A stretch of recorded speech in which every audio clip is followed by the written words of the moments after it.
The judicial branch of the United States is a vital part of the government, thus changing the course of the nation's actions and setting in motion a series of events that irrevocably change its foundation. Marbury v. Madison established the doctrine of judicial review, expanding the power of the Supreme Court. McCulloch v. Maryland affirmed national power over state power.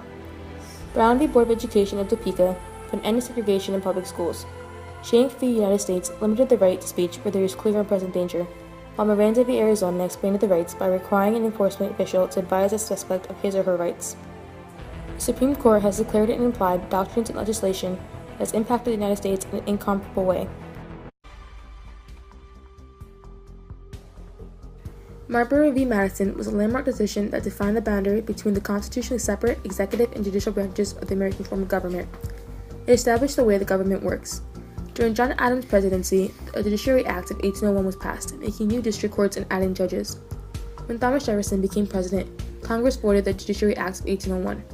In court, John Marshall found that the Constitution and the Judiciary Act conflicted. Marshall decided the acts of Congress that conflicted with the Constitution were not law, and that the courts were bound instead to follow the Constitution, affirming the principle of judicial review.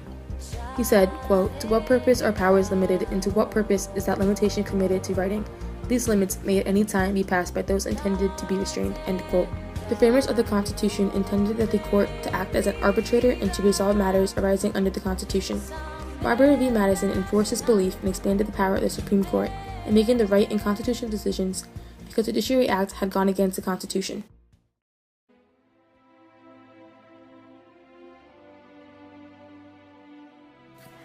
In this case, the court cited the necessary and proper clause of the Constitution.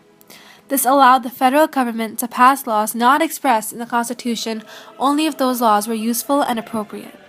John Marshall declared that the state government could not interfere with national power, and that the Constitution granted Congress implied powers. Before this case, the Bank of the United States was rechartered and a branch bank opened in Baltimore, Maryland. Due to this, Maryland passed a law that imposed a tax on all banks in Maryland. In contrast, James McCulloch determined that Congress had the right to make a bank, but Maryland argued that states were sovereign. This court case made it clear that the federal government had the power to set up a federal bank, and that states could not tax the federal government. Marshall concluded, "This is a tax on the operations of the bank, and is, consequently, a tax on the operation of the United States of the Union. Such a tax must be unconstitutional." McCulloch v. Maryland changed the way powers were used after Maryland violated the Constitution by interfering in the powers of the federal government.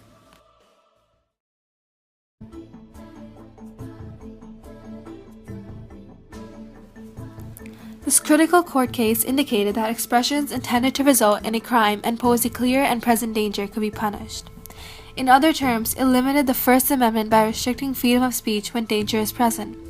Before the case was heard, the United States' entry into the First World War caused deep divisions in society, and was vigorously opposed.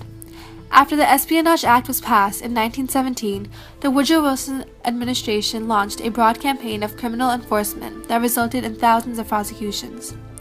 Socialist Charles Schenck printed thousands of advertisements to men being drafted.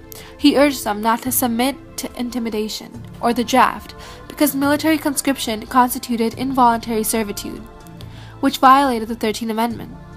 In the end, Chief Justice Edward White said, "When a nation is at war, many things that might be said in time of peace are such a hindrance to its effort that their utterance will not be endured." During war, there was more restrictions than during peacetime because there were dangers present. This contrasts the freedom of speech and usage of the First Amendment Americans had before war.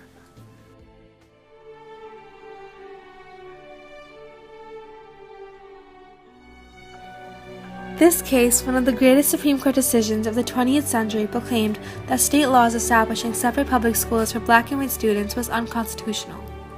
It repealed the separate but equal doctrine established in Plessy v. Ferguson.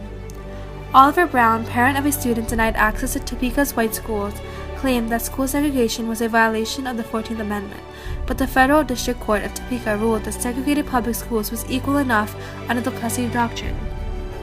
When Brown appealed to the Supreme Court, Earl Warren stated that even if the facilities were equal between black and white schools, racial segregation in schools was inherently unequal and unconstitutional. In addition, the court held that racial segregation violated the Equal Protection Clause of the 14th Amendment, which stated that no state shall enforce any law which shall deny to any person within its jurisdiction the equal protection of the laws.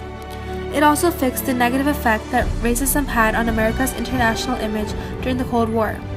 Brown v. Board of Education put the Constitution on the side of racial equality and was a tremendous advancement for civil rights in the 20th century.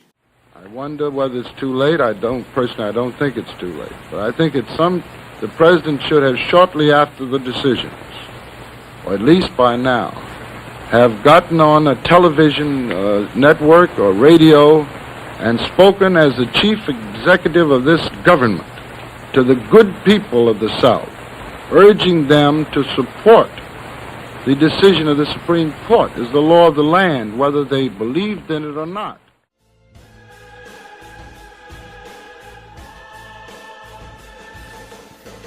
Decided on June 13, 1966, the Supreme Court's decision on Miranda v. Arizona addressed 4 different cases involving custodial interrogations. In each of these cases, the defendant was questioned by an officer in a room cut off from the outside world. In none of these cases was the defendant given a full and effective warning of his rights before the interrogation process. In all the cases, the questioning elicited oral admissions, and in 3 of them, statements were signed and admitted at trial.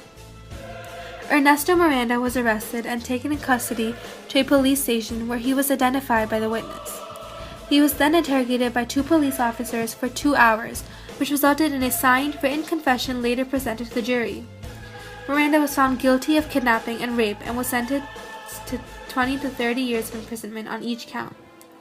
On appeal, the Supreme Court held that Miranda's constitutional rights were violated in obtaining the confession because the police had failed to first inform Miranda of his right to an attorney and against self-incrimination, as written in the Fifth Amendment. He won 5-4 votes.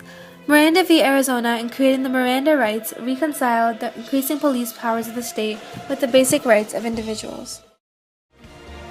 The judicial branch of America has usually gone unnoticed in the lives of many Americans, but the votes of these justices have impacted our daily lives. These cases became the building blocks of the United States by creating the basis of these courts and identified the interpretation of the Constitution to be just as important as the laws created and enforced.